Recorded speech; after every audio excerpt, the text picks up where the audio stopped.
and I have a few bits of information I'd like to share with you all tonight. I just finished a very fucked up interview with PSN Ufonaut. All right, everybody, let's start right there. Check this out. This is the Jackal of Inside the Jackal's Head, Skywatchers Radio, Ufonaut Radio, Future Theater, and a few other shows that are on psn-radio.com. I am the owner of the network. I am the brain behind the entire network. Yes, that's me, the one who runs PSN Radio. And, we had Solaris Blueraven on Ufonaut Radio this past week, and it didn't go badly, I thought. The interview itself, it was kind of like, it was a little bit weird.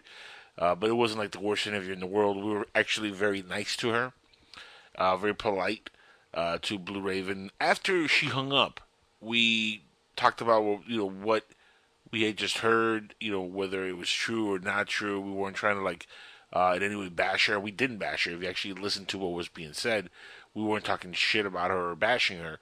We were trying to explain, our thoughts as listening into this story of what happened with her with the band Rush, and kind of like dissecting it in our own way. And, she called back in, pissed off, swearing and screaming and throwing a fit, like a 2-year-old, and started just going off on me and Jesse for absolutely no reason, instead of listening and engaging in conversation like a normal adult would do. Like, if you're an adult and somebody says something that you don't agree with, you talk to them as a human being. This is not what this woman did. She called in and she started screaming and ranting and raving. And in fact, I'm going to play a clip here in this recording of exactly what happened on Ufonaut Radio, so you guys can hear the exact callback, and you can hear the Jesse and myself dialogue before she called in. You can hear the back and forth. It is very innocent conversation. In fact, the funniest part about this whole thing is that we were attacked immediately by her friends because she went on a tweeting rampage telling everybody how we mistreated her. And people who had not heard the episode were tweeting negative things to us, that they were going to fuck us up, they were going to find us, they were going to do this, they were going to do that. Once they heard the episode, almost all of them replied back or sent me emails in private or contacted me saying, man, I apologize. You guys were actually pretty professional, and she acted really fucked up. Now, this is a lady who has no issues cursing, screaming, and saying really messed up words, which, if you're psychic, if you're a black belt in karate, if you're somebody who's dealing with mind control manipulation and all kinds of different things, if you claim to be a goddess, which she also claims to be, if you're claiming all these things, you need to really tweak your language there, because your language is very filthy. Very filthy for a woman. Very filthy for a lady. In fact, it's not very ladylike at all. Solaris Blueraven. Now, the whole thing with the band Rush, it's very far-fetched. It really is. It's very silly. She has no evidence whatsoever. There's no proof at all in anything that she says. She says, oh yeah, when I was in court with them, there's proof of that. Yeah, you were in court because they had a restraining order against you because you're a crazy person. And you were contacting this band. I don't know what the hell you were doing to them, but whatever it was, they had to get a restraining order against you because you were that fucked up. Now, let's play the clip. I'm gonna show you guys, listening in, exactly what this sounded like on Ufonaut Radio. It's a few minutes long, so just bear with us and just listen in. And, this is uncut. It starts off as soon as we hang up with her, and then you hear me and Jesse speak for a couple minutes or a few minutes, and then she calls back in, and then I'm gonna cut it off as soon as she hangs up again, and we'll go from there. And then I'll return back here, and we'll continue this little tidbit of a rant. And the other reason I'm doing this video, by the way, guys, for YouTube, is because she posted a YouTube video, and it's like 25 minutes long or some crap. And the funny thing is, this is how you know somebody's crazy, okay? This is one way, and I've noticed this on YouTube, dealing with trolls and crazy people on YouTube. And I've dealt with a couple, not that many. One, they lie and make shit up. She did that in the video. She says that we do this to other people on the network, and this is something we do to a lot. We don't do anything. What are you talking about? We've always done honest, good interviews on our network. We've never had issues on our network. We had one issue with Ray Hernandez a year ago, And that was because I asked him about a cancer survivor who was cured of cancer by aliens, and he refused to tell me anything about it, and he got mad when I asked him twice. And he hung up. And that's archived, by the way. And in 8 years of me doing radio, lady, in 8 fucking years, that was the only issue I've ever had with a guest on the show. In fact, I have guests all the time hit me up trying to get back on the show because they love the experience that we provide on PSN Radio. I mean, I become friendly with my guests. You were on PSN Radio. I bent over backwards to help you out. The only reason you had an issue with being on PSN, according to like, oh, yeah, well, I had kind of an issue about being on there because they're not professional. They're not going to get what I do. Bullshit. You had an issue because you thought I was going to like try to trash you because of the way you left the network. And I didn't even do that. We didn't even do that.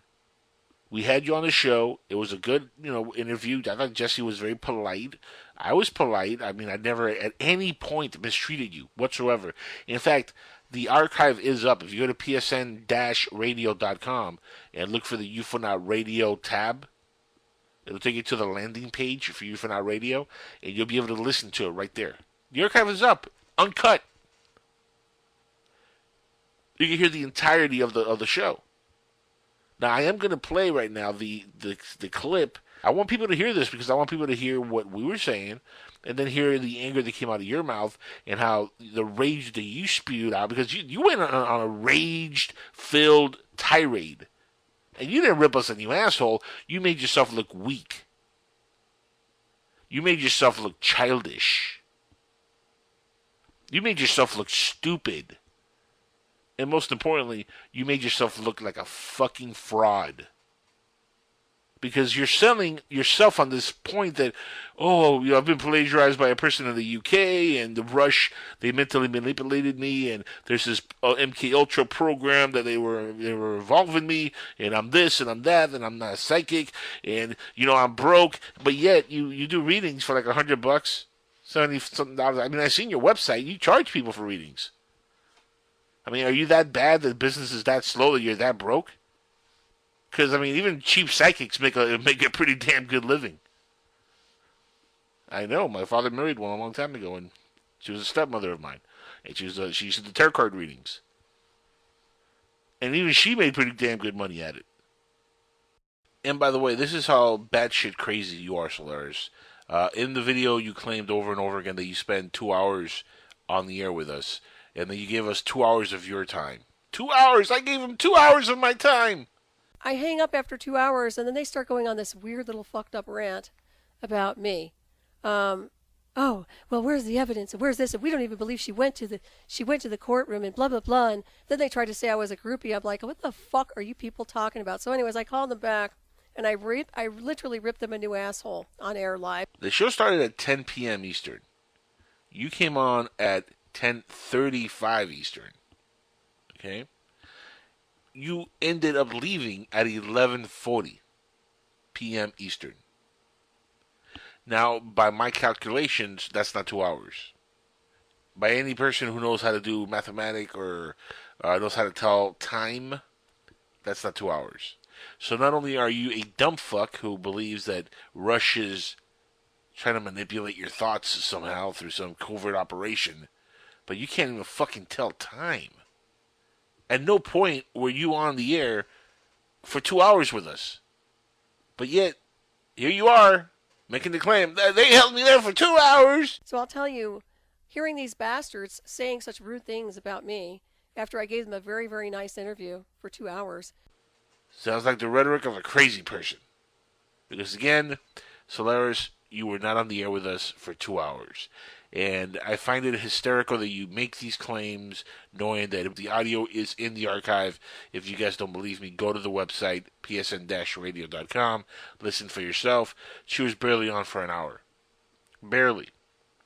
And it was a difficult hour of that because it was so hard to keep up with her rambling because, listen, crazy people, people that have mental issues tend to ramble on and talk fast. So, there you go, Solaris. You were not on for no fucking 2 hours. Petey, play the fucking clip. Fantastic. Well, thanks for being on the program. My pleasure. Thank you for having me, both of you. Thank you, Jesse. All right. All right. Bye-bye. Bye. what a fantastic interview. Are we still here, Angel? Are we all here? Yeah, we're all here, right? Except for Solaris. Right. Speed Racer. Yeah. It's difficult. It's very difficult with these sort of situations. What I tried to do, I think, and the audience will tell me, I tried to be as respectful as possible, of course. There's a certain amount of information. I feel like we got to a bit of a wall with certain things that I would need to sort of buy into a lot of it. But it's not for me to say. It's for the audience to decide. There might be people out there right now going, "This happened to me." I don't know. I know that I've watched plenty of videos with people talking about strange underground MK Ultra type, you name it, mind control experimentation over the years. The problem that usually exists with this is very, very difficult for folks to prove it. And we've talked about this too. How does Bob Lazar sneak out a piece of spacecraft or a little gram of element 115? Well, he can't, obviously, right? But did he work there? Yeah, he did. Yeah, well, here's the thing, though, and I'm going to drop this little seed here for you, Jesse. And you can go wherever you want with this. Please. Didn't Bob Lazar talk about element 115 before anybody else on the planet was even talking about it? Anybody else. Not only that, it wasn't discovered until after he mentioned it. Right? Am I right on that? You're 100% right. Okay, so that to me speaks volumes. I mean, he doesn't have to come out with a piece of the ship. He's coming out with data verbally that's telling you, okay, this is what this runs on, and it's exotic. Nobody knows about it, and then years later, when it becomes discoverable by science, then you got to say, wait a second, Bob Lazar talked about this a decade and a half ago. Then his story becomes more valid. It's kind of like the Betty and Barney Hill story, where the star map. Remember that Betty Hill described the aliens told her about and showed her? That constellation wasn't discovered till a decade and a half later. So that to me adds the credibility factor where, okay, now she doesn't need to actually leave the ship with that book the alien showed her. She has this star map that she talked about that NASA later confirmed years later. So it adds a little bit of credibility factor to that story as well. I totally see where you're going with that. I totally get it. With this particular situation, you could tell while I was doing the interview, it was touchy for me. Well, before you get there, it was a little touchy for me because I really do have this strange connection, and I was an Uber fan. So could you imagine, when we kid around and I sort of pinch at or poke at Tupac or Michael Jackson with you, and you get real worked up and we kid around and that sort of thing. But the bottom line is you get worked up. So this was some of my childhood fantasy rock band legends, and I somewhat worshipped them. So it's very, very difficult to hear these things. It was a very difficult interview to do. Obviously, there's a lot of emotion involved. And my thing is, go ahead. My thing is, why Rush of all the bands out there? I mean, why not like Metallica or some bigger name band? Why Rush? Well, that's easy. That's easy. I think she was trying to get forth the point that. Why Rush? Because Neil Peart is actually a very, very intelligent guy, and he's known for very in-depth, kind of introspective writing. I'm just not a guy who analyzes lyrics very much, so I really don't know what they're talking about. So was Kurt Cobain in Nirvana. I mean, doesn't mean he's a secret operative trying to lure people into an operative program. Well, honestly, and I mean this in the nicest way possible, but my issues were more about when you're trying to uncover something, okay, as a detective, and we're talking about true crime for a second, you have to turn over a lot of stones, and you have to turn over stones that you might think are not probable, right? And I just think that there were some – it sounded to me when I tried to ask about some of the more conventional reasons for why these things might be happening, that there was a lot of defensiveness there, and I didn't want to – hurt anyone's feelings tonight. But at the end of the day, I felt like I wanted to know a little bit more about some of the conventional, i.e. therapies or medical personnel that might have been involved to try to figure out what was going on, especially when you're hearing voices. Yep. And I don't mean this as a cut at all. This is just, I think, what most of the audience is hearing and possibly thinking. Am I right? I mean, No, yeah, 100%. Yeah. I mean, we've done thousands of these interviews, thousands of them. I've never heard a story like this in all of my days. I've covered every subset of this topic. Actually, I have heard a story similar to this. Laura Eisenhauser, whatever it is. I think that's a really good analogy, at least, that's in the ballpark, for sure. It's very similar. She was contacted on Facebook by some random dude who brought her into the Pegasus program that Bezaccio was working on. But here's another problem. No, same kind of story. You raise it. Yes, and another problem is, and this is hard for me too, is that when you're making accusations about people, anybody, you gotta be able to back it up, or else it ends up being slander and libel and things of that nature. And I just feel like I didn't want to go there and get upset or get anyone upset about that, because obviously there's things that I don't know between the lines, but at the end of the day, you got to provide those things. So that was difficult. I felt we kind of hit a brick wall with that, and that's why I wanted to sort of take a breath, because it was becoming a little difficult for me, being able to stay as upbeat and impartial. And that's a problem that you have this as an interviewer any day of the week with any guest. It's always going to be difficult. Sometimes they're easier than others. This one was not that easy. Nope. I don't know where to go with this one, folks. I'm kind of a little stumped. I'm going to do what I said I'm going to do. I'm going to contact my friend. I'm going to leave him out of this, obviously. And I'm going to find out if this gentleman will come on the program and talk to us. I think that's the only rational thing to do at this point if we want to follow up. Don't you think? I think that's a great idea. Now, she did say, well, he'll just lie about everything. So no, I mean, maybe so, but then at least give him the option to do that. Right. Give him the platform. And this way, if he declines, I can say he declined, or if he gives a statement, that would be helpful at this point, because I just don't know where to go with this one. There's people that I want where I'm like, hey, check in with us on how it's doing.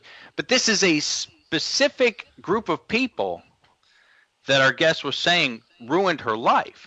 Right. So I can't be okay with that unless I know that it's 100% legitimate and it's been proven, or else it sounds like I'm endorsing that, and I can't do that. Well, here's a couple seeds for you, Jesse, to take with you, especially if you are going to contact this guy. She talked about being in court. I'm definitely going to. Yeah, there's court. There has to be court documents backing everything up. So if they're going to be on the show, if she's going to be on the show with you, request some court documents proving that she went to court with these guys, that she actually took them to court and she tried to get this to some civil trial. Because if she did, that would be on record. And at least that gets you a little step further. In case they say, well, we have no idea who she is, well, that gets you a little step further and saying, wait a second, but you guys were in court. Here is documentation. Yeah, no, I would definitely want to look at that. You know, I'm probably going to ask Danny to look into it.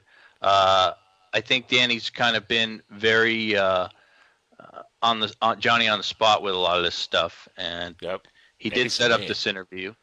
He's great, and he's been bringing a lot of terrific people to the show. And don't get me wrong, this is what I want to bring on this program, stuff that is going to blow your mind and that you're not going to get anywhere else in the world.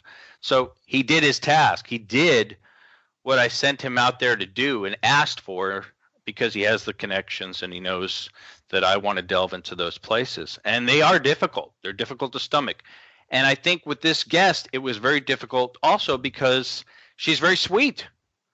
So you want to be supportive, but it was a very tricky interview. So I think where I want to leave it is I'm going to go contact this guy. She speaks very fast, extremely fast.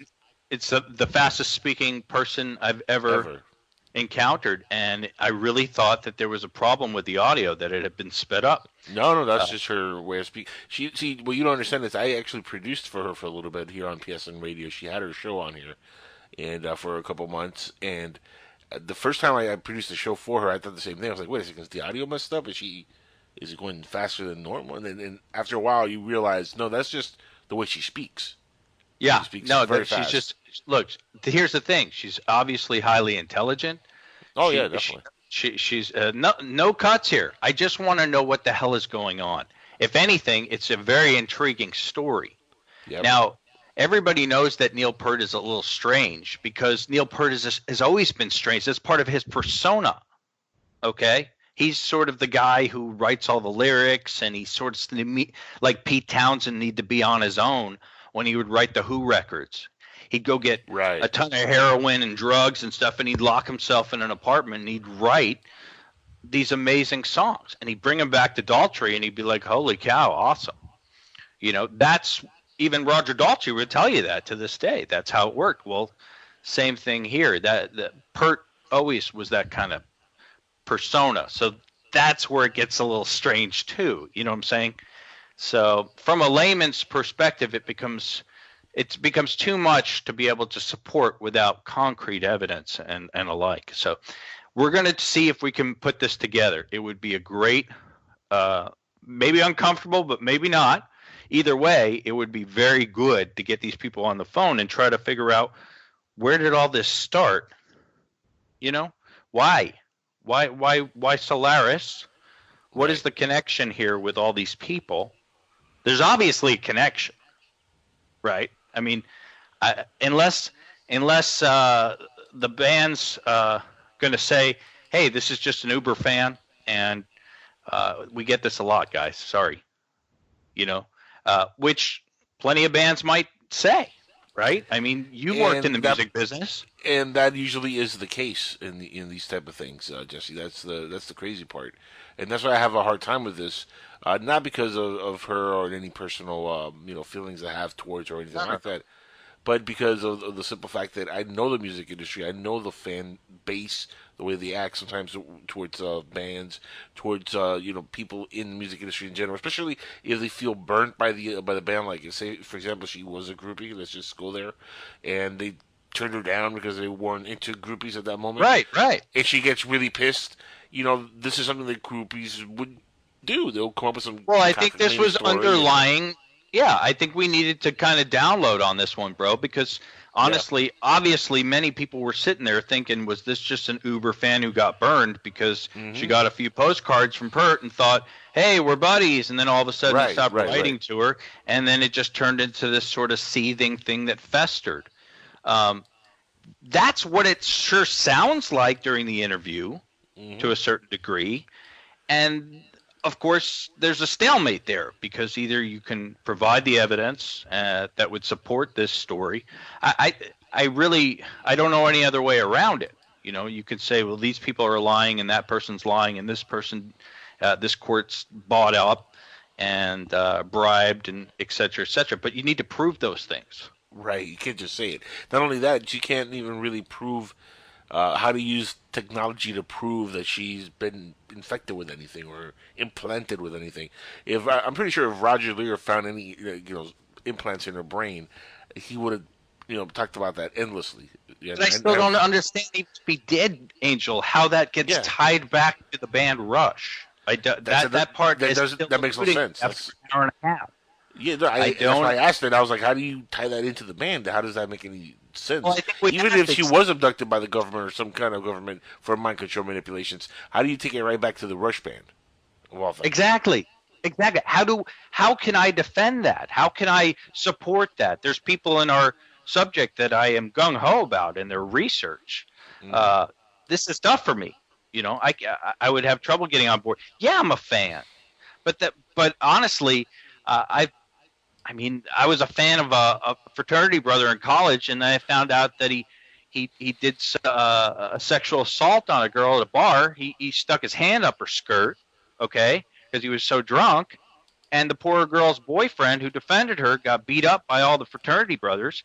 And guess what? They knocked on my door one night and said, hey, we want you to lie and say that this guy started a fight and la la la. And I said, absolutely not. I will never do that. Right. And that's the problem. I can't. This is a tricky one. You're saying that certain people ruined your life. So I feel very strange moving forward on it. And I really have sort of an itch that I need to scratch at this point. And I thank Solaris for that because I will go Excuse and me. do. Hello? Yeah, hi. I'm calling you back right now because I'm watching you. Oh, hey. I'm hearing you bitching and bashing and talking shit about me after I did an interview and I gave you my time of 2 hours. So I'm extremely pissed off right now. And let me just fill you in on a few things. I guess you didn't grasp anything that I was saying. I told you I have evidence of the signals, transmissions, and technology built into me. And so far as the evidence goes, Roger Lear didn't measure me, Angel. It was Steve Colburn. And I have a documentary based on this. Once again, I have the evidence in my documentary. I have the evidence. But how? Okay, you say you have the evidence, but let's see the evidence. Back it up, Angel. I'm just telling you right now. How dare you? I gave you 2 hours of my time and the shit that I've been through with that goddamn band. Hold on, Solaris. Hold on, calm down. Goddamn group. Are you fucking kidding me?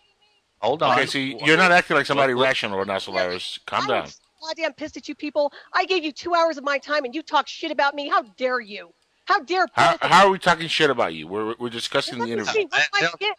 Where do I begin, Angel? First of all, I'm not a groupie for the goddamn band. Secondly, I was happily married. I told you point blank. I sent a book to this person. Hold on. Groupies can be happily married also? I am no groupie, buddy. I'm sorry. That's not my style. I'm a lady. I have class. I have integrity. I have a brain. I'm not some of these freaking douche bitches, excuse my French, who sit on the street doing drugs. Can I interject something? Can I interject something without anger? Can I interject something? Is that okay? Right now, I couldn't believe what I was hearing. I'm trying to calm this down, and I'm trying to explain something that will make some sense. I gave you 2 hours of my time. I'm telling you the truth. You people have no idea. You didn't give me 2 hours. I gave you an hour and a half of my time, and I still don't understand how this pertains at all. I'll tell you right now. And I'm saying that there are very intelligent people here who do this for a living for how many years, and they don't understand. That's all. They don't understand sleeves and do the work, but don't you dare sit there and call me a groupie or a fan or anything else. These people put me through a brutal, excuse my French, sick little psychotronic warfare program. And if you're going to make those claims, but how can you prove that it was Rush? Yes, you have to prove it. I have technology, and I have. That doesn't prove anything about Rush, though. What technology? How does it prove it? How does it prove it? Solaris. Listen, we're very nice on the show, but right now I want to ask you straight up: how does anything that you said prove that Rush was involved? How does it prove that they were involved? And they announced themselves. And how does that? All right, but you saying that doesn't prove anything. Solaris, you saying that does not prove anything. Where is the pudding? Where's the proof? Witness and testimony to that fucking crime scene. Where is the proof? Where's the proof? I have news for you, buddy. One of these days you're going to be eating your own crow, and I hope I'm around to watch you do it because both of you. Oh, I love crow. Tastes like shit. Challenging. That's the world we work in, Solaris. You can't come on the show and say, here's my story, you have to believe it, or fuck you. You can't do that. It doesn't work that way. Or else that makes you sound like a crazy person. Why would we just... Yes. Go ahead, Angel. No, that she sounds like a crazy person, straight up. And this is not what I wanted. This is, I could have done this in the beginning of the show. It's very easy for me to do. It comes quite naturally. Okay? She's very upset. She thinks that and then she hung up. Of course, amateur radio is hilarious when the guest can just interject herself, which you gotta love. That wasn't bizarre. That wasn't scheduled either, by the way. She just jumped right back into the conversation on Skype. She hung up twice, and she just jumped back. Skype has that function, though. Because that's the thing. I'm not trying to hurt somebody's feelings. That has nothing to do with that. But look, we're dealing with a very intense, important subject here. I kind of mapped it out for you here. There's saying that you got boarded an alien vessel and such happened to you. Well, this is the same kind of thing, but it's a little worse because you're dealing with people that have families and lives, and Solaris has a family and life, of course. But when you're making amazing claims like this, you got to have amazing evidence. Correct. And that we did not treat her with respect, I think, is ridiculous. Because, like I said, it's just two people who do this for years now, trying to scratch their head and say, how the hell does any of this have to do with the band Rush? And there you go. That's the clip in its entirety. You judge for yourself. Who's right, who's wrong. Go to psn-radio.com. Listen to the entire episode. Just listen. And this only happened because we questioned her and used a term that she got offended by, which is me saying, what if maybe she was a groupie. But guess what, Solaris? In every single video that I've ever seen of your story, that word is brought up. That idea that maybe you are a groupie was brought up. Sometimes you've said it right off the bat. Sometimes others have said it off the bat. But it's always been brought up. It's always been part of the narrative of what if. All I did was bring it up as a, well, what if that was the case? It's not unheard of that groupies would do this kind of crazy shit. Because, hey, listen, guess what? A groupie killed John Lennon. It's a fan who shot him, right? It was Mark Chapman, I believe is the guy's name. But she didn't rip anybody a new asshole. All she did was get on the air and start screaming like a crazy person. This is hilarious because you call somebody and you start screaming like a crazy person and yelling and cursing does not mean that you ripped anybody a new asshole. I hate to break it to you, but you didn't rip anybody a new asshole. You just screamed and made yourself look like a crazy person. That's it. That's all you did. So again, Solaris, calm the fuck down. You're not hardcore. You're not scaring anybody. And I ain't afraid of no witch. Until next time, everybody. Peace.